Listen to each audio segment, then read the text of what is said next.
श्रीमद्भागवत महापुराण चतुर्थ स्कंध 30वां अध्याय। प्रचेताओं को श्री विष्णु भगवान का वरदान। विदुर जी ने पूछा, ब्रह्मन आपने राजा प्राचीन वर्ही के जिन पुत्रों का वर्णन किया था उन्होंने रुद्रगीत के द्वारा श्री हरि की स्तुति करके क्या सिद्धि प्राप्त की? बारिस्पतस्य मोक्षादि श्री नारायण के अत्यंत प्रिय भगवान शंकर का अक्षमा सानिध्य प्राप्त करके प्रचेताओं ने मुक्ति तो प्राप्त की होगी। इससे पहले इस लोक में अब परलोक में उन्होंने क्या पाया और बतलाने की कृपा करें।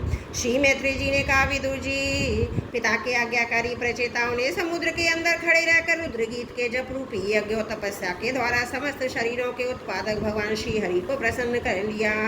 तपस्या करते करते 10,000 वर्ष बीत जाने पर पुराण पुरुष श्री नारायण अपनी मनोहर कांति द्वारा उनके तपस्या जनित कलेश को शांत करते हुए सौम्य विग्रह से उनके सामने प्रकट हुए। गरुण जी के कंधे पर बैठे हुए श्री भगवान ऐसे जान पड़ते थे मानो सुमेरु के शिखर पर कोई श्याम घटा छाई हो। उनके श्रीअंग में मनोहर पीताम्बर, कंठ में कौस्तुभ मणि सुशोभित थी। अपनी दिव्य प्रभा से वे दिशाओं को अंधकार दूर कर रहे थे। चमकीले सुवर्ण आभूषणों से युक्त उनके कमनीय कपोल और मनोहर मुखमंडल की अपूर्व शोभा हो रही थी। उनके मस्तक पर झिलमिलाता हुआ मुकुट शोभामान था। प्रभु की 8 भुजाओं में 8 आयुध थे। देवता मुनि और पार्षदगण सेवा में उपस्थित थे तथा गरुण जी किन्नरों की भांति सामने पंखों की ध्वनि से कीर्तिमान कर रहे थे। उनकी 8 लंबी लंबी स्थूल भुजाओं के बीच में लक्ष्मी जी स्पर्धा करने वाली वनमाला विराजमान थी। आदि पुरुष श्री नारायण ने इस प्रकार प्रधार कर अपने शरणागत प्रचेताओं की ओर दया दृष्टि से निहारते हुए मेघ के समान गंभीर वाणी में कहा। श्री भगवान ने कहा, राजपुत्रो, तुम्हारा कल्याण हो। तुम सब में परस्पर बड़ा प्रेम है, इसलिए वश तुम एक ही धर्म का पालन कर रहे हो। तुम्हारे इस आदर्श सौहार्द से मैं बड़ा प्रसन्न हूँ। मुझसे वर मांगो।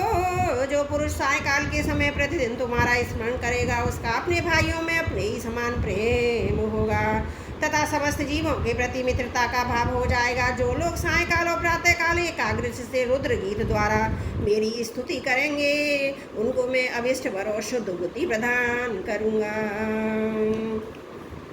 तुम लोगों ने बड़ी प्रशंसा से अपने पिता की आज्ञा शिरोधारी की है। इससे तुम्हारी कमनी कीर्ति समस्त लोकों में फैल जाएगी। तुम्हारे एक बड़ा ही विख्यात पुत्र होगा। वह गुणों में किसी भी प्रकार से ब्रह्मा जी से कम नहीं होगा तथा अपनी संतान से तीनों लोगों को पूर्ण कर देगा। राजकुमारों, कंडू ऋषि के तपोनाश के लिए इंद्र की भेजी हुई प्रमलोचा अप्सरा से एक कमल नैनी कन्या उत्पन्न हुई। इसे छोड़कर वह स्वर्गलोक को चली जाएगी। तब वृक्षों ने उस कन्या को लेकर पाला पोसा। जब वो भूख से व्याकुल होकर रोने लगी तब औषधियों के राजा चंद्रमा ने दयावश उसके मुंह में अपनी अमृत वर्षणी तर्जनी उंगली दे दी। तुम्हारे पिता का आजकल मेरी सेवा भक्ति में लगे हुए उन्होंने तुम्हें संतान उत्पन्न करने की आज्ञा दी है। तो तुम शीघ्र ही उस देवोपम सुंदरी कन्या से विवाह कर लो। तुम सब एक ही धर्म में तत्पर हो। तुम्हारा स्वभाव भी एक सा ही है, इसलिए तुम्हारे ही समान धर्म स्वभाव वाली वह दूसरी कन्या तुम्हारी पत्नी होगी। तुम सभी में उसका समान अनुराग होगा। तुम लोग मेरी कृपा से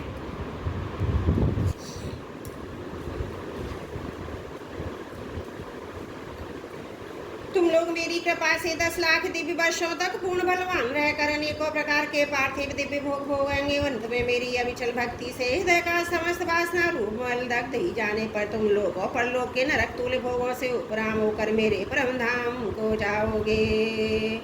जिन लोगों की कर्म भगवत अर्पण बुद्धि से होते हैं, जिनका सारा समय मेरी कथा वार्ता में ही बीतता है, गृहस्थ आश्रम में रहे तो उनके घर के कर्म बंधन का कारण नहीं है। वे नित्यवती मेरी लीलाएं सुनते रहते हैं। इसीलिए ब्रह्मवादी वक्ताओं के द्वारा मैं ज्ञान स्वरूप पर ब्रह्म के हृदय में नित्य नया नया सा भासता रहता हूँ। और मुझे प्राप्त कर लेने पर जीवों की ना मोह हो सकता है, ना शोक ना हर्षी।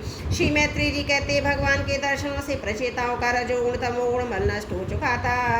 जब उनसे सकल पुरुषार्थों के आश्रय सबके स्वरदर्शी हरि ने इस प्रकार कहा तब वे हाथ जोड़कर गदगद वाणी से कहने लगे।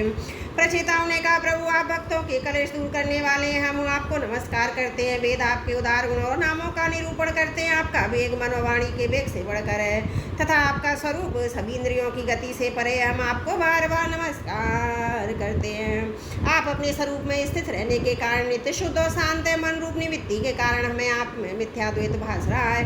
वास्तव में जगत की उत्पत्ति स्थिति लय के लिए माया के गुणों को स्वीकार करके ही ब्रह्मा विष्णु और महादेव रूप धारण करते हैं। हम आपको नमस्कार करते हैं। आप विशुद्ध सत्य स्वरूप हैं। आपका ज्ञान संसार बंधन को दूर कर देता है। आप ही समस्त समस्त भागवतों के प्रभु वसुदेव नंदन भगवान श्री कृष्ण, हम आपको नमस्कार करते हैं। आपकी नाभि से ब्रह्मांड रूप कमल प्रकट हुआ था, आपके कंठ में कमल कुसुमों की माला सुशोभित है, आपके चरण कमल के समान कोमल है, कमल नयन आपको नमस्कार है। आप कमल कुसुम की केसर के समान स्वच्छ पीताम्बर धारण किए हुए समस्त भूतों के आश्रय स्थान और सबके साक्षी, हम आपको नमस्कार करते हैं। भगवान आपका यह स्वरूप संपूर्ण कलेशों की निवृत्ति करने वाला है। हम अविद्या स्मिता राग द्वेष आदि कलेशों से पीड़ितों के समान आपने प्रकट किया, इससे बढ़कर हम पर और क्या कृपा होगी। अमंगलकारी प्रभु, दीनों पर दया करने वाले समर्थ पुरुषों को इतनी कृपा करनी चाहिए कि समय समय पर उन दीन जनों को ये हमारे हैं इस प्रकार स्मरण कर लिया करें। इसी से उनके आश्रितों का चित्त शांत हो जाता है। आप तो क्षुद्र से क्षुद्र प्राणियों के भी अंतकरणों में अंतर्यामी रूप से विराजमान रहते हैं। फिर आपके उपासक हम लोग जो जो कामनाएं करते हैं, हमारी उन कामनाओं को आप क्यों ना जान लेंगे। जगदीश्वर, आप मोक्ष का मार्ग दिखाने वाले स्वयं पुरुषार्थ स्वरूप हैं। आप हम पर प्रसन्न हैं, इससे बढ़कर हमें क्या चाहिए। बाहर अविष्ट वर तो आपकी प्रसन्नता ही है, तथापि नाथ हम एक बार आपसे अवश्य मांगते हैं प्रभु। आप प्रकृति आदि से परे हैं, आपकी विभूतियों का भी कोई अंत नहीं है, इसलिए आप अनंत कहे जाते हैं। यदि भ्रमण को अनायास ही कल्प वृक्ष मिल जाए तो क्या वह किसी दूसरे वृक्ष का सेवन करेगा। तब आपकी चरण शरण में आकर अब हम क्या क्या मांगे। हम आपसे केवल यही मांगते हैं, जब तक आपकी माया से मोहित होकर हम अपने कर्मनुसार संसार में भ्रमणते रहें, तब तब आप जन्म जन्म में हमें आपके प्रेमी भक्तों का संग प्राप्त होता रहे। हम तो भगवत भक्तों के क्षणवर के संग के सामने स्वर्ग और मोक्ष को भी कुछ नहीं समझते, फिर मानवी भोगों की तो बात ही क्या है। भगवत जनों के समाज में अदा सर्वदा भगवान की मधुर मधुर कथाएं होती रहती हैं, जिसके श्रवण मास से भोग तृष्णा शांत हो जाती है। वहाँ प्राणियों में किसी प्रकार का वेर विरोध होते नहीं रहता। अच्छे अच्छे कथा प्रसंगों द्वारा निष्काम भाव से सन्यासियों के एकमात्र आश्रय साक्षात श्री नारायण देव का बार बार गुणगान होता रहता है। आपके ये भक्तजन तीर्थों को पवित्र करके उद्देश्य से पृथ्वी पर पैदल ही विचरते रहते हैं। भला उनका समागम संसार से भयभीत हुए पुरुषों को कैसे रोज करना होगा। भगवान, आपके प्रिय सखा भगवान शंकर के क्षणवर के समागम से ही आज हमें आपका साक्षात दर्शन प्राप्त हुआ है।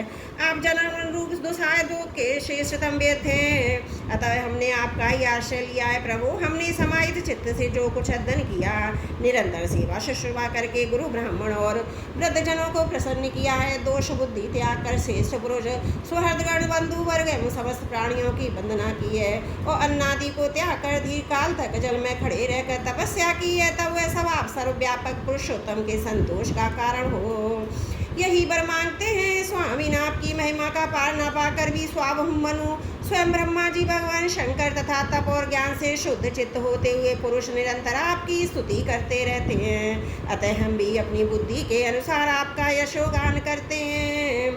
आप सर्वत्र समान शुद्ध स्वरूप और परम पुरुष हैं। आप सत्य मूर्ति भगवान वासुदेव को हम नमस्कार करते हैं।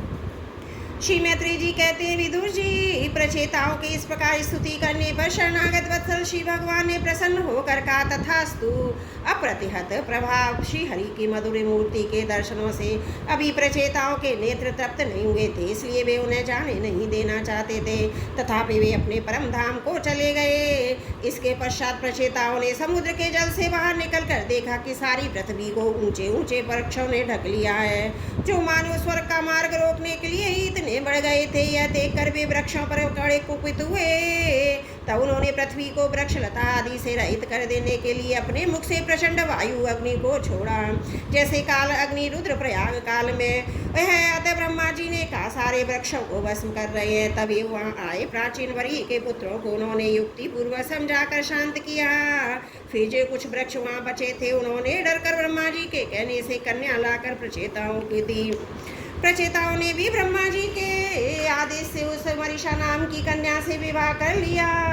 इसी के गर्भ से ब्रह्मा जी के पुत्र दक्ष ने श्री महादेव जी की अवज्ञा के कारण अपना पूर्व शरीर त्याग कर जन्म लिया। इन्हीं दक्ष ने चाक्षु मनवंतर आने पर जब काल कर्म से पूर्व सर्ग नष्ट हो गया, भगवान की प्रेरणा से इच्छानुसार नवीन प्रजा उत्पन्न की। इन्होंने जन्म लेते ही अपनी कांति से समस्त तेजस्वियों का तेज छीन लिया। ये कर्म करने में बड़े दक्ष कुशल थे, इसी से इनका नाम दक्ष हुआ।